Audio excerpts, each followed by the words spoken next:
HSC 27 ব্যাচের প্রিয় শিক্ষার্থীরা, সামনেই তোমাদের college exam.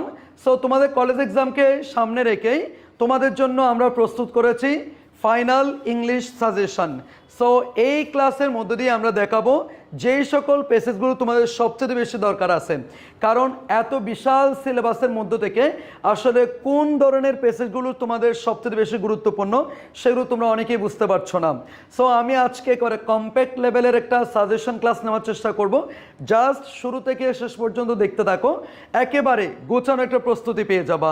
So without wasting any time, let's get started. চলো তাহলে শুরু করি আমাদের আজকের সাজেশন ভিত্তিক ক্লাসটা। আমাদের প্রথম যে পেসেজটা আসবে সেটা হচ্ছে এমসিকিউ এবং কোয়েশ্চেন অ্যান্সারের জন্য। সো সেক্ষেত্রে এই 10টা পেসেজ সবচেয়ে বেশি গুরুত্বপূর্ণ। তার মধ্যে প্রথমত যে পেসেজটা পাচ্ছি সেটা হচ্ছে আর্টিফিশিয়াল ইন্টেলিজেন্স, আমাদের কৃত্রিম বুদ্ধিমত্তা সম্পর্কিত যে পেসেজটা আছে এটা আমাদের এমসিকিউ এবং কোয়েশ্চেন অ্যান্সারিংয়ের জন্য যেমন গুরুত্বপূর্ণ, একই সাথে সামারির জন্য আরও বেশি গুরুত্বপূর্ণ। এবং এখানে এমন কিছু ম্যাটেরিয়াল আছে যেটা দিয়ে কিন্তু তোমার একটা সুন্দর ফ্লোচার্ট বানানো যেতে পারে। যেমন বলতে পারে এআই এর সুবিধাগুলো কি, অসুবিধাগুলো কি, এটা নিয়ে তুমি একটা ফ্লোচার্ট তৈরি করো, তাহলে তোমাকে অবশ্য ফ্লোচার্ট তৈরি করতে হতে পারে। অথবা তোমার এআই অপারেটেড যে টুলসগুলো আছে সেগুলো কি কি এবং এদের কাজগুলো কি কি সেটার উপর ভিত্তি করে একটা ফ্লোচার্ট তৈরি করো, তাহলে তুমি অবশ্যই সেটার একটা ফ্লোচার্ট লিখতে পারবা। সো সেক্ষেত্রে আমরা বলতেই পারি 1 নাম্বার এই আর্টিফিশিয়াল ইন্টেলিজেন্স পেসেজটা তোমাদের জন্য অনেক অনেক বেশি গুরুত্বপূর্ণ, সেটা অবশ্যই তোমরা একটু বেশি করে দেখবা। এরপরে 2 নাম্বার যে পেসেজটা সেটা হচ্ছে তোমাদের ইউনিট 1-এর যে সিভিক এঙ্গেজমেন্ট নামক যে পেসেজটা আছে, যেটা তোমার education aims to bring about a positive change in our behaviour দিয়ে শুরু হয়। সেই পেসেজটা অবশ্যই পড়বা। আমার কেন জানি মনে হচ্ছে মোস্ট অফ দ্য কলেজে এটার সামারি দিয়ে দিতে পারে অথবা ফ্লো চার্ট দিতে পারে। কেন জানো? কারণ এখানে এমন কিছু এলিমেন্ট আছে যেটা দ্বারা ফ্লো চার্ট তৈরি করা যায়। মনে করো শিক্ষা আমাদের কি কি জিনিস পরিবর্তন করে দেয়, শিক্ষা আমাদের কিভাবে সহযোগিতা করে, সেই বিষয়গুলো কিন্তু সেখানে দেওয়া হয়েছে। দ্যাটস ওয়াই ফ্লো চার্টের জন্য গুরুত্বপূর্ণ, একই সাথে এমসিকিউ অ্যান্ড কোয়েশ্চেন অ্যান্সারের জন্য ইম্পর্টেন্ট। সো এই পেসেজটা অবশ্যই একটু দেখবা। এরপর 3 নাম্বারটা দেখো, ওয়াইল আর্ট ইজ কনসিডার্ড ইনটুইটিভ, এটা যদিও কমন, অত বেশি কমন না, দেখতে পারো কিন্তু এটা অত বেশি কমন না, ঠিক আছে। এরপরে ড্রিমস হ্যাভ ফ্যাসিনেটেড, অর্থাৎ স্বপ্ন সম্পর্কে এখানে অনেক তথ্য দেওয়া হয়েছে। স্বপ্ন কীরকম হতে পারে, আমরা কেন স্বপ্ন দেখি, স্বপ্নের উদ্দেশ্যটা কী, সেটা কিন্তু বর্তমান সময়ের জন্য অনেক বেশি গুরুত্বপূর্ণ, যেহেতু এটা একটা সাইকোলজিক্যাল বিষয়, সায়েন্টিফিক একটা বিষয়। তো সেক্ষেত্রে এটা অবশ্যই তোমরা একটু দেখবা, এটা অনেক বেশি গুরুত্বপূর্ণ। তারপর দ্য ফেমাস গ্রিক ফিলোসফার, অর্থাৎ এটা কোনটা জানো? ফ্যামিলি রিলেশনশিপ, সম্পর্ক কত ধরনের হতে পারে, পারিবারিক সম্পর্ক, তারপর হচ্ছে তোমার পেশাদার সম্পর্ক, ঘনিষ্ঠ সম্পর্ক, রক্তের সম্পর্ক, এই সমস্ত বিষয়গুলো এখানে আলোচনা করা হয়েছে। আর সম্পর্কগুলো আমাদেরকে প্রশান্তি দেয়, সম্পর্কের কারণে আমরা হচ্ছে অনুপ্রাণিত হই, এই বিষয়গুলো আলোচনা করেছে। সো সেক্ষেত্রে বুঝতে পারছো এখান থেকে কোয়েশ্চেন অ্যান্সার করার জন্য অনেক স্কোপ রয়েছে, সেটা অবশ্যই তোমরা একটু দেখবা। এরপরে হচ্ছে আমাদের অ্যাডোলসেন্স নামক একটা অধ্যায় রয়েছে, সেই অধ্যায়ের অনেকগুলো আছে কিন্তু সব কটা গুরুত্বপূর্ণ না, জাস্ট একটা পেসেজ কেন গুরুত্বপূর্ণ হিসেবে পাচ্ছি, সেটা হচ্ছে adolescence constitute a nation core resource. আর আমাদের যেই কিশোর কিশোরী রয়েছে তারা হচ্ছে আমাদের দেশের প্রকৃত সম্পদ, জাতীয় আয় এবং প্রবৃত্তির ক্ষেত্রে। সুতরাং এই যে অংশটা আছে এটা অবশ্যই পড়বা, এটা আসার সম্ভাবনা অনেক গুণ বেশি। এবং বিভিন্ন টেস্ট পরীক্ষায় কিন্তু আমরা এটা বারবার ঘুরে ফিরে আসতে দেখেছি। এরপরে তোমরা শিল্পী ওয়াজ অনলি 15 ইয়ার্স ওল্ড, অর্থাৎ শিল্পীর ক্যারেক্টারের মধ্য দিয়েই বাল্য বিবাহ এবং বাল্যকালে গর্ভধারণের যে অপকারিতাগুলো রয়েছে, ব্যাড ইম্প্যাক্টগুলো রয়েছে, সেটা খুব সুন্দরভাবে তুলে ধরা হয়েছে। সো এটা আমাদের এমসিকিউ এবং কোয়েশ্চেন অ্যান্সারের জন্য অনেক বেশি গুরুত্বপূর্ণ, অবশ্যই দেখবা। তারপরে আমরা যেটা দেখতে পাচ্ছি 8 নাম্বারটা যদিও আমরা এখানে কমন হিসেবে নিচ্ছি, ওভার স্পেন্ডিং তথা কনজিউমারিজম যে পেসেজটা আছে তুলনামূলক ইজি, একদম ইজি ল্যাঙ্গুয়েজ এটা তুলে ধরা হয়েছে। সো সেই ক্ষেত্রে এটা এমসিকিউ এবং কোয়েশ্চেন অ্যান্সারের জন্য যেমন ইম্পর্টেন্ট, তার চাইতে বেশি ইম্পর্টেন্ট এটা হচ্ছে সামারির জন্য। সুতরাং একটু ভালো করে পড়লে তুমি সামারি এবং এমসিকিউ দুইটাই কভার করতে পারবা। সো অবশ্যই একটু দেখে নিবা। এরপরে আমাদের আরেকটা আছে এনভায়রনমেন্টাল জাস্টিস তথা আমাদের ওয়াটার এভরিওয়ার। এই যে আমাদের দেশে চারপাশে নদী নালা খাল বিল পুকুর সমুদ্র রয়েছে, কিন্তু এগুলোকে আমরা নিজেরা ধ্বংস করে ফেলতেছি, আমরা এইগুলোর প্রতি সচেতন নয়, সেই বিষয়টা এখানে খুব সুন্দরভাবে তুলে ধরা হয়েছে। সো বুঝতেই পারছো এটা অনেক বেশি গুরুত্বপূর্ণ, যেহেতু পরিবেশ নিয়ে কথা বলছে, সো এটা অবশ্যই একটু দেখবা, অনেক বেশি গুরুত্বপূর্ণ। এরপরে আরেকটা প্যাসেজ আছে, সেটা হচ্ছে কি a mother in Mannville. A mother in ম্যানভিলের এই প্যাসেজটা বিশাল একটা প্যাসেজ, এটাকে 5টা ভাগে ভাগ করা হয়। তোমাদের অত বেশি দেখার দরকার নেই, শুরুতে যে অংশটা আছে সেই অংশটা অবশ্যই দেখবা, এটা আসার সম্ভাবনা অনেক গুণ বেশি। তাহলে মোটামুটি এই কয়টা প্যাসেজ তোমাদের যদি চিন্তা করো যে প্রায় 12টা ইউনিট রয়েছে, এর মধ্যে অনেকগুলো লেসন, দেখা যাবে প্রায় 50 থেকে 60টা তোমার প্যাসেজ রয়েছে। তো এর মধ্যে থেকে জাস্ট এই 10টা প্যাসেজ যদি পড়ে যাও, আমি তোমাকে গ্যারান্টি দিতে পারি ইনশাআল্লাহ যে কোনো কলেজের মাদ্রাসার পরীক্ষায় তুমি অবশ্যই এখান থেকে কমন পাবে ইনশাআল্লাহ। ঠিক আছে, জাস্ট এই কয়টা পড়ে যাবা। এরপরে আসো ফ্লো চার্টের জন্য কিছু প্যাসেজ আমাদেরকে অবশ্যই পড়তে হবে। যেমন সিভিক এঙ্গেজমেন্ট নামক যে প্যাসেজটা আছে, সেখান থেকে ইস্যুস অফ পাবলিক কনসার্ন যেটা আছে সেই অংশটা একটু পড়বা। এখান থেকে ফ্লো চার্ট আসার সম্ভাবনা অনেক গুণ বেশি। আমি প্রায় 8 থেকে 9টা কলেজে 2025 সালে আসতে দেখেছি, সুতরাং এটা অনেক বেশি গুরুত্বপূর্ণ, এটা অবশ্যই পড়বা। এরপর 2 নাম্বারটা দেখো, in Bangladesh the legal age, ওই যে অ্যাডোলসেন্স নামক যে প্যাসেজটা আছে, সেখান থেকে ইন বাংলাদেশ থেকে যে পার্টটা আছে সেই পার্টটা তোমরা অবশ্যই ফ্লো চার্টের জন্য পড়বা, বেশি পড়ার দরকার নাই, এতটুকু অংশ পড়লেই চলবে, এখান থেকে ফ্লো চার্ট মেক করা যাবে। এরপরে তোমরা ইউনিট 3তে এসে তোমার মিথস অফ বেঙ্গল যেটা আছে আর কি, সেখান থেকে তোমরা আমাদের গাজী পীরের যে প্যাসেজটা আছে, গাজী পীর যে অনেকগুলো মিরাকেলাস অ্যাক্টিভিটিগুলো করতে পারতো, সেটা নিয়ে একটা ফ্লো চার্ট আসার সম্ভাবনা অনেক গুণ বেশি, সেটা একটু দেখবে। এটা হচ্ছে গাজী পীরের প্যাসেজটা। এরপরে স্বপ্ন কত ধরনের হতে পারে, এটা দিয়েও কিন্তু ফ্লো চার্ট মেক করতে পারে, সেটা একটু দেখবা। স্বপ্ন ব্লার হতে পারে, স্বপ্ন স্পষ্ট হতে পারে, আন্ডারস্ট্যান্ডেবল হতে পারে, তারপর ইমেজ হইতে পারে, অনেক রকম ইমোশন হইতে পারে, সুতরাং এটা একটু দেখবা। তারপর একজন নারী যখন অপ্রাপ্তবয়স্কে বিয়ে হয়ে যায়, সে যে অনেক রকমের সমস্যায় পড়ে, সেই সমস্যাগুলো তোমাকে দাফে দাফে লিখতে হতে পারে, এটার উপর ভিত্তি করে একটা ফ্লো চার্ট আসতে পারে, সেটা হচ্ছে এটা। এরপরে আমাদের অরফানেজ অর্থাৎ এতিমখানার পরিবেশটা কেমন ছিল, বা হচ্ছে জেরির আচার আচরণ কেমন ছিল, এটার উপর ভিত্তি করেও কিন্তু একটা ফ্লো চার্ট আসতে পারে, সেটা দেখে নিতে পারো। তারপর হচ্ছে আর্টের ক্ষেত্রে এটা অত বেশি গুরুত্বপূর্ণ না, তবে উই স্পেন্ড মানি তথা ওভার স্পেন্ডিং কিংবা কনজিউমারিজম, এই বেসিসটাও তোমরা হচ্ছে ফ্লো চার্টের জন্য একটু বেশি করে দেখবা। জাস্ট এই কয়টা পড়লে আশা করে কমন পেয়ে যাবা, ঠিক আছে? ওকে, এরপরে আসো প্যাসেজ ফর সামারি রাইটিং। তোমরা অবশ্যই জানো তোমাদের প্যাসেজ থেকে তোমাদেরকে সামারিটা লিখতে হবে। তো সামারি যখন তোমরা লিখবা তখন হুট করে প্যাসেজ থেকে লিখে দিবা না, তোমাদেরকে অবশ্যই শুরু করতে হবে the passage highlights, the passage narrates, the passage describes, অথবা the passage is written about. এই প্যাসেজটা কি সম্পর্কিত, বা এই প্যাসেজ কোন বিষয়টা আলোকপাত করছে, এই প্যাসেজটা কোন বিষয়টার দিকে বর্ণনা করছে, সেই জিনিসটা তোমাকে প্রথম লাইনে তুলে ধরতে হবে, এবং ওইটার সপক্ষে আরও বেশ কয়টা সেন্টেন্স তোমাকে ইউজ করতে হবে। তবে সামারি কখনো বড় করার দরকার নাই, 5 থেকে 7টা সিম্পল সেন্টেন্সের মধ্যেই সামারিটা যদি তুমি তোমার নিজের মতো করে লিখতে পারো, তাহলে অবশ্য ভালো একটা নাম্বার পাবা। সামারিতে কখনো প্যাসেজ থেকে হুবহু জিনিসগুলো তুলে দিবে না, ওই প্যাসেজের গল্পের মাধ্যমে ওই প্যাসেজের মধ্য দিয়ে কোন বিষয়টাকে তুলে ধরছে সেটা তুমি তোমার মতো করে লিখবা। এটাই হচ্ছে সামারি লেখার পারফেক্ট একটা নিয়ম। তো এখানে লিখে দেওয়া থাকে summarise the passage in your own word, তুমি তোমার নিজের মতো করে সামারিটা লিখো, ওইভাবে লিখলে তুমি নাম্বারটা পাবা। সো সামারির ক্ষেত্রে আমরা ওই যে ওই কনজিউমারিজমের এই প্যাসেজটা আমরা সামারির জন্য গুরুত্বপূর্ণ মনে করছি। তারপরে in a traditional society like our, সেটা আমি বলি দ্য আনবিটেন গার্লসের in a traditional society like ours থেকে যে পার্টটা আছে এটা তোমরা সামারির জন্য পড়তে পারো, মানে এই সেন্টেন্সগুলো দিয়ে আসলে কোন বিষয়টার দিকে ইঙ্গিত দেওয়া হচ্ছে এই বিষয়টা। এরপরে ফ্যামিলি রিলেশনশিপের, এটাও কিন্তু আমাদের সামারির জন্য ইম্পর্টেন্ট। অর্থাৎ এই পেসেজটা হচ্ছে সম্পর্কের যে গুরুত্ব, সম্পর্ক ছাড়া যে একজন মানুষ বাঁচতে পারে না, বেঁচে থাকার জন্য যে সম্পর্ক অনেক বেশি গুরুত্বপূর্ণ সে বিষয়টা এখানে হাইলাইট করা হয়েছে, সেটা খুব সুন্দর করে তুলে ধরবা। এরপরে স্বপ্নেও স্বপ্নের উদ্দেশ্য কি, স্বপ্ন কীরকম হতে পারে, এই বিষয়টা এই প্যাসেজে আলোচনা করা হয়েছে, সেটা তুমি তুলে ধরতে পারো। বলতে পারো the passage is written about the function of dream and the kinds of dream.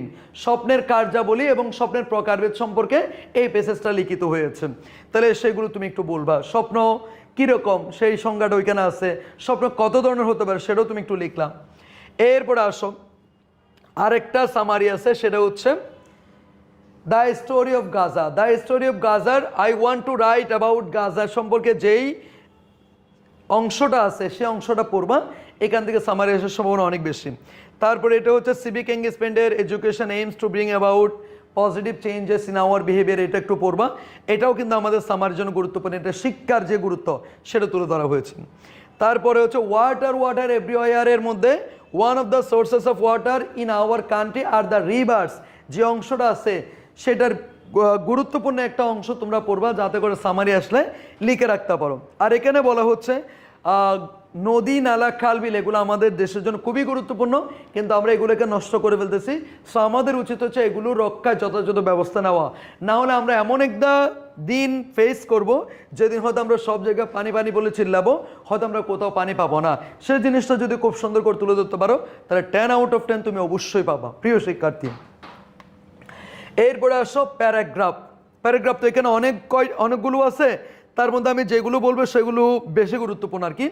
So তোমরা এখান থেকে ফুড অ্যাডাল্টারেশন, খাদ্য ভেজাল, এটা অবশ্যই দেখতে পারো, কারণ সম্প্রতি কারিনা কাইসার নামে একজন ইনফ্লুয়েন্সার এই যে খাদ্য ভেজাল কিংবা আমাদের দেশের অস্বাস্থ্যকর পরিবেশের কারণে সে অ্যাফেক্টেড হয়েছে। সো এটা তোমরা দেখতে পারো ফুড অ্যাডাল্টারেশন। তারপর আরেকটা দেখতে পারো হিউম্যান রাইটস, এটাও কিন্তু অনেক বেশি গুরুত্বপূর্ণ বর্তমান সময়ের জন্য। এবং হিউম্যান রাইটস সম্পর্কিত একটা প্যাসেজ অলরেডি তোমাদের কাছে আছে, হিউম্যান রাইটস কেন্দ্রিক একটা প্যাসেজ তোমাদের কাছে আছে ফ্রেডেরিক ডগলাস সম্পর্কিত, ঠিক আছে, কোল মাইনার্স, এখানে যে আমাদের মানবাধিকার লঙ্ঘিত হচ্ছে সে বিষয়টা খুব সুন্দরভাবে তুলে ধরা হয়েছে। সো এটা তোমরা অবশ্যই দেখবা, এটা অনেক বেশি গুরুত্বপূর্ণ। তারপর the uses and abuses of mobile mobile ফোনের উপকারিতা এবং অপকারিতা। মোবাইল ফোনের উপকারিতা, অনলাইন ক্লাস করতে পারো, ChatGPTর মধ্য দিয়ে তুমি প্যারাগ্রাফ নিতে পারো। তারপর হচ্ছে যে কারোর কাছে তুমি সহজে রিচ করতে পারো, এটা সুবিধা। আর অসুবিধার পরিমাণ তো লিখে শেষ করা যাবে না, এটা আমাদের সময়গুলোকে কিল করে ফেলতেছে, আমাদের প্রোডাক্টিভিটি নষ্ট করে দিচ্ছে, আমাদের মাথায় সমস্যা করে দিচ্ছে, আমাদের চোখের সমস্যা হচ্ছে, আমাদের সাইকোলজিক্যাল প্রবলেম হচ্ছে, অনেক কিছুই আছে। এগুলোর মধ্যে দিয়ে আমরা হচ্ছে খুবই অ্যাগ্রেসিভ হয়ে যাচ্ছি, অনেক কিছু আছে, এগুলো খুব সুন্দর করে তুলে ধরবে, এগুলো মুখস্থ করার দরকার নাই। তাহলে এটাও একটু দেখে যাবা আমার প্রিয় শিক্ষার্থীরা, বুঝছো। তারপরে আসো ফিমেল এডুকেশন তোমরা অবশ্যই দেখবা, এটা অনেক বেশি গুরুত্বপূর্ণ একটা প্যারাগ্রাফ। আর্থকোয়েক, ও মাই গড, আর্থকোয়েকের চাইতে গুরুত্বপূর্ণ কোনো প্যারাগ্রাফ হতে পারে না। আর্থকোয়েক, এই প্যারাগ্রাফটা আসার সম্ভাবনা অনেক গুণ বেশি। জেন্ডার ডিসক্রিমিনেশন, এটা তেমন একটা এখন চলে না, শুধু এটা বাদ দিতে পারো। ও লোডশেডিং, এই প্যারাগ্রাফটা আসার সম্ভাবনা অনেক বেশি, এটা একটু দেখবা। ট্রি প্ল্যান্টেশন, এটাও তো দরকার, যেহেতু লোডশেডিং হচ্ছে সেক্ষেত্রে যদি আজকে বৃক্ষরোপণ করতাম, অন্তত বাতাস গাইতে গাইতে আমরা কি করতে পারতাম, লোডশেডিংটা উপভোগ করতে পারতাম। কিন্তু এখন চারপাশে যেদিকে তাকায় সেদিকে মরুভূমি আর মরুভূমি, কোনো গাছপালা নাই। তারপরে আসো তোমরা চাইলে প্রাইস হাইক, এটাও দেখতে পারো, এটাও গুরুত্বপূর্ণ। তারপর ড্রাগ এডিকশন, এটাও একটু দেখবা, এটা তোমাদের পরীক্ষার জন্য অনেক বেশি গুরুত্বপূর্ণ। তবে আমি তোমাদেরকে একটা কথা বলে রাখি, তোমরা অবশ্যই কলেজ ফাইনাল এক্সামটা খুব ভালোভাবে দিবা, কারণ এই পরীক্ষা যত বেশি ভালো হবে তোমার ফাইনাল এক্সাম কিন্তু তত বেশি ভালো হবে। কারণ তুমি সেকেন্ড ইয়ারে যখন চলে যাবা তখন ফার্স্ট ইয়ারের এই পড়াগুলো নিয়ে তুমি আর চিন্তা করতে পারবে না। সুতরাং সর্বোচ্চ চেষ্টা করবা যাতে কলেজের এক্সামটা খুবই ভালো হয়। তারপর ক্লাইমেট চেঞ্জ, এটাও একটু দেখবা, এটাও গুরুত্বপূর্ণ আছে। তারপর আর্টিফিশিয়াল ইন্টেলিজেন্স, এটা অনেক গুরুত্বপূর্ণ। তারপর ডিফরেস্টেশন, এটাও গুরুত্বপূর্ণ। তাহলে কয়টা? 1 2 3 4 5 6 7 8 9 10 11 12, এই 12টা 16টার মধ্যে দেখো আমি 12টা করে দিয়েছি।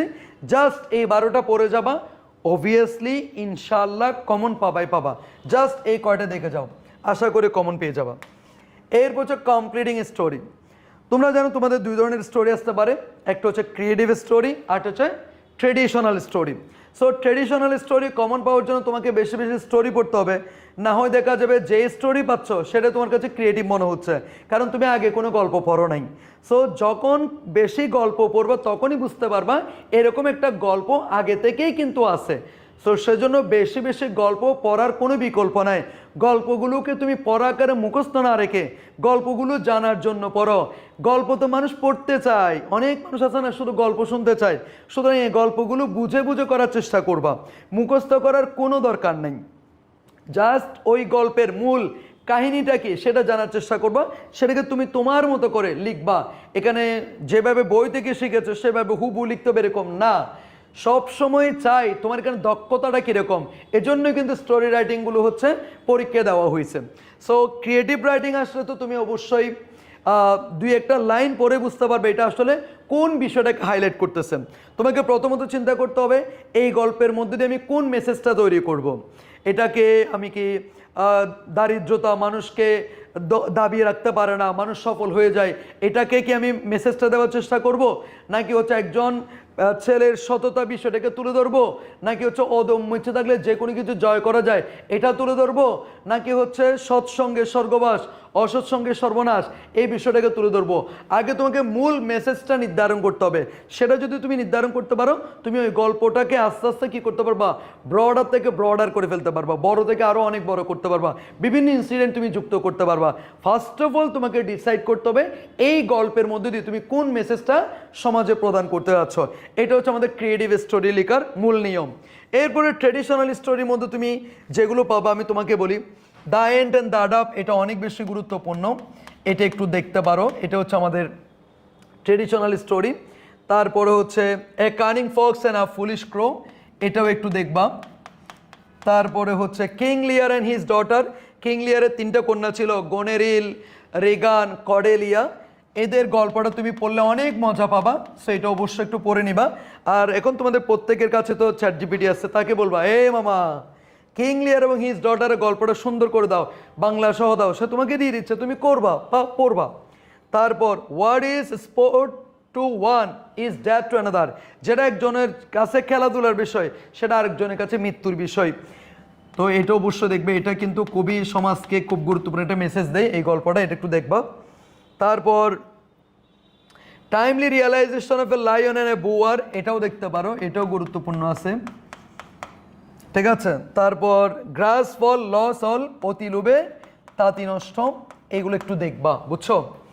এই কয়টা তুমি স্ক্রিনশট নিতে পারো, এই কয়টা একটু দেখবা, আরও কিছু আছে আমি দিচ্ছি।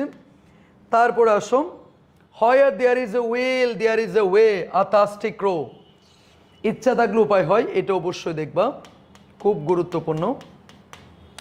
এ friend in need is a friend in deed, এই গল্পটা তোমরা সবাই জানো, বিপদের বন্ধু প্রকৃত বন্ধু। সেটাকে মুখস্থ না করে এই গল্পটা আরেকবার একটু কি করবা, দেখবা, যাতে করে গল্পের প্রতিটি লাইন তোমার মনে থাকে। Failure is the pillar of success. তারপর the king and the determined spider, ওই যে রবার্ট ব্রুসের গল্পটা, রবার্ট ব্রুসের এই গল্পটা যদি তুমি পড়ো সেক্ষেত্রে তোমার রিয়ারেঞ্জও কভার হবে, একর সাথে তোমার স্টোরি রাইটিংও কভার হবে। এই যে স্টোরি রাইটিংগুলো যদি ভালোভাবে পড়ো সেক্ষেত্রে রিয়ারেঞ্জ কভার হয়, স্টোরি রাইটিং কভার হয়, তাই না। তারপর আসো discrimination determination and creativity turn a failure into unique success, এটা দরকার নাই। আ মিস্টেরিয়াস ফোন কল, এটা ক্রিয়েটিভ স্টোরিটা অবশ্যই একটু দেখবা। আর রেসপন্সিবল স্কুল বয়, আর রেসপন্সিবল রিক্সা ফুলার, আর রেসপন্সিবল বয়, এরকম এইরকম ক্রিয়েটিভ স্টোরিগুলো আসতে পারে। এইগুলো দিয়ে তুমি কোন রকমের গল্প বানাবা সেটা তোমাকে আগে ভাগে সিদ্ধান্ত নিতে হবে, বুঝছো। এরপর আসো ইনফর্মাল লেটার। ইনফর্মাল লেটার বলতে হচ্ছে তুমি যেটাকে চিঠি বলতে পারো আর কি। তো চিঠি তো আমাদের অবশ্যই ইনফর্মালি হয়, তবে ইনফর্মাল লেটারকে তো তোমাকে অবশ্যই একটা খাম তৈরি করতে হবে, ফ্রম এবং টু, কার কাছ থেকে যাচ্ছে এবং সে কোথায় থাকে, কার কাছে যাবে এবং তার ঠিকানা কি সেটা অবশ্যই নিচের দিকে দিয়ে দিতে হবে। সো ইনফর্মাল লেটারের মধ্যে কোনটা কোনটা আমি তোমাদেরকে একটু বলি, বেশি গুরুত্বপূর্ণ। প্রথমত হচ্ছে about the anti discrimination student movement in Bangladesh, বাংলাদেশে যে বৈষম্য বিরোধী যে আন্দোলনটা হয়েছে সেটা সম্পর্কে তুমি তোমার বিদেশি কোনো বন্ধুকে বর্ণনা করতে পারো। সো এটা কিন্তু বর্তমান সময়ের প্রেক্ষাপটে অনেক বেশি গুরুত্বপূর্ণ, এটা একটু দেখবা। Describing the foods and food habits in Bangladesh, এটাও দেখতে পারে, এটা বাদ দেওয়ার মতো কোনো ইনফর্মাল লেটার নয়। Advising younger brother not to waste much time on social media. বর্তমানে আমরা অনেক বেশি সময় সোশ্যাল মিডিয়াতে নষ্ট করতেছি। সো তুমি তোমার ছোট ভাইকে কিংবা বন্ধুকে সোশ্যাল মিডিয়াতে যাদের সময় অপচয় না করে, এটা আমাদের কি কি ক্ষতিগ্রস্ত করতেছে, আমাদের প্রোডাক্টিভিটি কীভাবে নষ্ট করতেছে, আমাদের পড়াশোনায় কীভাবে হ্যাম্পারিং করতেছে, তারপর আমাদের ফিউচারের জন্য কতটুকু খারাপ হতে পারে, এই বিষয়গুলো বুঝিয়ে সুঝিয়ে তাকে একটা কি লিখবা, চিঠি লিখবা। তো এটা বুঝে বুঝে করলে তো হয়ে যায় নাকি। To friend about your country Bangladesh, দরকার এটা আসবে না। What you would like to do after your SSC examination, এটা অনেক বেশি গুরুত্বপূর্ণ, একটু দেখবা। 8 নাম্বারটা কি বলছেন, about the benefits of reading news paper regularly, এটাও দরকার নাই। Advising younger brother to study regularly and not to adopt unfair means in the examination, এটা একটু দেখবা। পরীক্ষায় নকল না করার জন্য উপদেশ দিয়ে তুমি তোমার ছোট ভাইকে একটা চিঠি লিখতেই পারো, এটা তোমার অধিকার আছে। Your preparation for the upcoming SSC preparation, এটা একটু দেখবা, এগুলো পরীক্ষায় মোটামুটি আসে আর কি। Advising younger brother two refrain from smoking, এটাও দিতে পারো। তুমি হয়তো জেনে গেছো তোমার ছোট ভাই ধূমপান করতেছে, এখন তুমি তোমার ছোট ভাইকে বললাম ধূমপান যে তুমি করতেছো সেটা তো আমি জেনে গেছি, কিন্তু এটা একদম ঠিক করতেছে না। ধূমপানের অনেকগুলো অপকারিতা রয়েছে। ধূমপান কোনো স্লো পয়জনিং ছাড়া কোনো কিছু না, এটা আমাদের শরীরকে নষ্ট করে দেয়, এটা হচ্ছে আমাদের শরীরে নেগেটিভভাবে প্রভাবিত করে। তারপর তুমি বলতে পারো হচ্ছে এটা শুধু স্মোকারকেই ক্ষতিগ্রস্ত করে এরকম না, নন স্মোকার যারা আছে তাদেরকে ক্ষতিগ্রস্ত করে। এটার কারণে হতে পারে মনে করো হচ্ছে স্থূলতা বেড়ে যেতে পারে, তারপরে বিভিন্ন ধরনের ডিজিজ হতে পারে। সুতরাং তুমি আমার চিঠিটা পাওয়া মাত্র কি করবা, ধূমপান ছেড়ে দিবা। ধূমপান ছেড়ে দেওয়াটা অত বেশি কঠিন কাজ না, তোমার যদি সদিচ্ছা থাকে তুমি অবশ্যই ছেড়ে দিতে পারবা। তাহলে এইভাবে সুন্দর করে পরামর্শ দিয়ে তাকে চিঠি লিখতে পারো। Advising brother to take physical exercise, এটা অবশ্যই একটু দেখবা প্রিয় শিক্ষার্থী, বুঝছো, এটা অবশ্যই একটু দেখবা, এটা অনেক বেশি গুরুত্বপূর্ণ। এরপরে রাইটিং ইনফর্মাল ইমেইল, তোমাদের ইমেইল বলতে আসলে যা এতক্ষণ বললাম সেগুলোই আর কি। ইনফর্মাল লেটার আকার আসলে ইনফর্মাল লেটারে লিখবা ফরম্যাটের মধ্যে, আর ইমেল আসলে ইমেলের মধ্যে লিখবা আর কি। জাস্ট ফরম্যাটটা উপরে চেঞ্জ হবে আর ভিতরে বাকি সমস্ত ইনফরমেশনগুলো সেম হবে। এই যে এগুলোতে আমি অলরেডি তোমাদেরকে ইনফর্মাল লেটারের মধ্যে দিয়েছি, এর যে কোনো একটা শিখলেই হবে। এরপরে আসো গ্রাফ অ্যান্ড চার্ট, কোনটা কোনটা পড়বো আমি একটু বলি। The percentages of transportation used by 100 students to come to X college, অত শিক্ষার্থী কোন কোন ধরনের ট্রান্সপোর্টেশন ব্যবহার করে সেটার উপর ভিত্তি করে একটা গ্রাফ চার্ট লিখতে হবে, গুরুত্বপূর্ণ আছে, এটা দাগাইতে পারো। The number of people living below the poverty line from 1995 to 2010, এটাও গুরুত্বপূর্ণ। The time allocation of students daily activities, এটাও গুরুত্বপূর্ণ আছে, একটু দেখবা। The interest of the students of a college in different subject, এটা একটু দেখবা। The choice of profession by educated people in our country, এটা দেখবা। 5 নাম্বারটা না দেখলেও চলবে, 5 নাম্বার 6 নাম্বার যেটা সেটা না দেখলেও চলবে, এগুলো দেখবা। তারপর আসে দ্য নাম্বার অফ 9 নাম্বারটা, the number of mobile phone and internet users in Bangladesh from the year 2014-2008, এটা একটু দেখবা। তারপরে হচ্ছে 11 নাম্বারটা, the percentage of A families household income distributed into different categories, এটা একটু দেখবা, অবশ্যই দেখবা, এগুলো গুরুত্বপূর্ণ। এরপরে আসো পয়েম কিংবা থিম কিংবা সামারি রাইটিং। পয়েম থেকে সামারি রাইটিং আসতেছে না, থিম রাইটিং আসতেছে। শুরু করবে এভাবে, the main theme of the poem is, প্রতিটা পয়েমের কিন্তু একটা মূল বিষয় থাকে, সেই পয়েমটা দিয়ে কোন বিষয়টা আলোকপাত করছে সেটা অবশ্য তোমাকে প্রথম লাইনে লিখতে হবে, এবং সেটার সপক্ষে গিয়ে তোমাকে 4টা থেকে 5টা সিম্পল সেন্টেন্স ব্যবহার করতে হবে, এটাই হচ্ছে থিম রাইটিং। যেমন all people dream but not equally, এরকম একটা পয়েম আছে। তাহলে এই পয়েমের মূল থিম কি জানো? The main theme of the poem is the nature of dream, স্বপ্নের প্রকৃতি। There are 2 kinds of dreamers in the world, এই পৃথিবীতে 2 ধরনের স্বপ্নচারী রয়েছে। One who dream at night, যারা দিনে স্বপ্ন, one who dream at night, যারা রাতে স্বপ্ন দেখে। They can not make their dream come true because they dream with unconscious mind. But on the other hand, the dreamers of the day are very dangerous people because they dream with conscious mind and they can make their dream come true. That's it, এটুকু লিখে দিলে কিন্তু 12টা number পেয়ে যাবা। So theme writing এর জন্য যে কয়টা পয়েম তোমরা অবশ্যই দেখবা, তার মধ্যে হচ্ছে 1 number I died for beauty, she works in beauty, because I have seen Bengal's face, all people dream, তারপর হচ্ছে whole first dream, the lake I love in spree, how do I love thee। এই 7টার বাইরে কোনোভাবেই summary আসবে না, theme আসবে না, just এই 7টা দেখবা। এই 7টার ভিতর থেকে তোমরা থিম কিংবা সামারি অবশ্য কমন পাবা, ঠিক আছে। এরপরে আসো ক্লুজ টেস্ট উইথ ক্লু কিংবা ক্লুজ টেস্ট উইদাউট ক্লু। এগুলো আসলে কমন অনেক সময় আসে, কমন অনেক সময় আসে না। তবে আমি বলবো ক্লুজ টেস্ট উইথ ক্লু কীভাবে অ্যান্সার করতে হয় সেটা তোমাদেরকে একটু জানতে হবে। প্রথমত বক্সে যে শব্দগুলো দেওয়া থাকবে প্রত্যেকটা শব্দের মিনিং জানা থাকতে হবে, এবং প্রত্যেকটা শব্দের 4টা করে মিনিং জানা থাকতে হবে। নাউনের মিনিং, ভার্বের মিনিং, অ্যাডজেক্টিভের মিনিং, অ্যাডভার্বের মিনিং, এবং গ্রামাটিক্যাল নিয়মগুলো তোমার জানা থাকতে হবে। গ্রামাটিক্যাল নিয়মগুলো যদি জানা না থাকে তুমি এই ওয়ার্ডগুলো যে পরিবর্তন করবে সেই পরিবর্তনটা অনেক সময় হয় না। সেজন্য বেশি বুট কোশ্চেন প্র্যাকটিস করার কোনো বিকল্প নাই। যেই বুট কোশ্চেনগুলো প্র্যাকটিস করবে এগুলো বুঝে করবা, সেগুলো কমন পাওয়ার জন্য কখনো করবা না, সেগুলো সবসময় বুঝে করার, মিনিং মিলানোর, প্রতিটা সেন্টেন্সের বাংলা মিনিং তুলে ধরার সবসময় চেষ্টা করবা। এভাবে 8-10টা যদি তুমি প্র্যাকটিস করতে পারো আশা করি ভালো একটা প্রিপারেশন ইনশাল্লাহ তোমার হবে। তারপর আমি কিছু বেশি কমন সেরকম কিছু দিচ্ছি, একটু দেখো। ফার্স্ট অফ অল হচ্ছে দ্য ডিস্ট্রাকশন অফ ফরেস্ট, এটা একটু দেখবা। তারপর ইন দ্য লাস্ট 25 ইয়ার্স, এটা দেখবা। টেলিভিশনেরটা দেখবা। তারপর স্টুডেন্ট শুড বি স্ট্র্যাটেজিক, এটা দেখবা। এডুকেশন ইজ দ্য প্রসেস দেখবা। It is matter of great concern, এটা দেখবা। কনফ্লিক্ট দেখবা। ফুড অ্যাডাল্টারেশন দেখবা, ঠিক আছে। এই কয়টা দেখো। এরপর আরও আছে, এগুলো দিচ্ছি। তারপর education is one of the basic needs দেখবা। তারপর ওয়াইল ইটিং, এটা দেখবা। এডুকেশন ফর গার্লস দেখবা। ল্যাঙ্গুয়েজটা দেখবা। এভরি ইয়ার্সটা দেখবা। সেলফ এমপ্লয়মেন্ট, এটা একটু দেখবা। ক্লুজ টেস্ট উইদাউট ক্লু, এটার জন্য কোনটা দেখবা আমি একটু বলি। 2 নাম্বারটা দেখবা, 3 নাম্বারটা দেখবা, 4 নাম্বার, 5 নাম্বারটা দেখবা, 6 নাম্বারটা দেখবা, 7 নাম্বারটা দেখবা, 10 নাম্বারটা দেখবা। 10 নাম্বার এগুলো বুঝে পড়বা, বুঝছো। তারপর হচ্ছে তোমার 11 নাম্বারটা ইলেকট্রিসিটি অবশ্যই পড়বা, 12 নাম্বারটা পড়বা, 13 নাম্বারটা পড়বা, তারপরে হচ্ছে ট্রাফিক জ্যামটা পড়বা, 17 নাম্বারটা পড়বা। এগুলো পড়লে মোটামুটি কমন পাইতেও পারো, আর যদি কমন নাও পাও এগুলো প্র্যাকটিস করতে এমন একটি স্কিল তোমার ডেভেলপ হবে যেটা দিয়ে কমন আনকমন তুমি সব কয়টা অ্যান্সার করতে পারবা। এরপরে আসো রিঅ্যারেঞ্জের ক্ষেত্রে আমি বলি রিঅ্যারেঞ্জ কীভাবে করবা।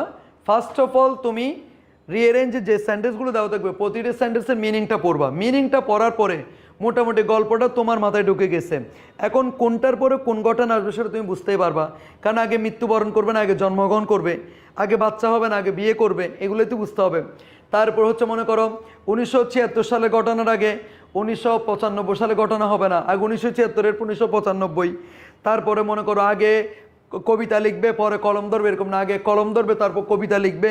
এই সমস্ত বিষয়গুলো তুমি বুঝে যাবে, সেই জন্য বেশি প্র্যাকটিস করতে হবে। সো বেশি দেখেন অনেকগুলো আমি দিছি, কোনটা তুমি দেখবা আমি একটু বলি।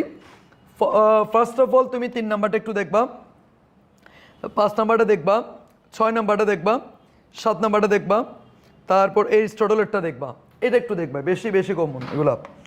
তারপরে হচ্ছে নেলসন ম্যান্ডেলা দেখবা, কাজী নজরুল ইসলাম খান জাহান আলী, নোবেল প্রাইজ, তারপরে হচ্ছে শের বাংলা একে ফজলুল হক, তারপরে হচ্ছে রবার্ট ব্রুসেরটা দেখবা, সক্রেটিস এন্ড হিজ ওয়াইফ, তারপর রবিনসন ক্রুজো, এগুলো দেখবা। এরপরে হচ্ছে তোমার জিম অ্যান্ড ডালাটা দেখবা, অতুলন দেশ জীবন, এটা একটু দেখবা, বুঝছো। এরপরে আসো আমাদের এটাই ছিল মোটামুটি হচ্ছে আমাদের সেকেন্ড পার্টের সাজেশন, ঠিক আছে, ফার্স্ট পার্টের সাজেশন। আর সেকেন্ড পার্টটা তোমাদের যদি লাগে সেক্ষেত্রে এটা সেকেন্ড পার্ট আশা করি তোমাদের তেমন একটা কলেজে নাই, তারপর লাগলে আমাকে বইলো। সো আশা করি তোমাদের এই ক্লাসটা অনেক বেশি হেল্প করেছে, আমি পুরোটাই কম্প্যাক্ট লেভেলে তোমাদের ক্লাস আকারে নেওয়ার চেষ্টা করেছি। সো যদি ভালো লেগে থাকে অবশ্যই আমাদেরকে কমেন্ট সেকশনে জানাবা। সো সে পর্যন্ত ভালো থাকো, আর অবশ্যই সাবস্ক্রাইব করতে কিন্তু ভুলো না। সো সে পর্যন্ত ভালো থাকো, সুস্থ থাকো, সুন্দর থাকো, দেখা হবে অন্য কোনো দিন অন্য কোনো ভিডিওতে। টিল দেন আল্লাহ হাফেজ, আসসালামু আলাইকুম।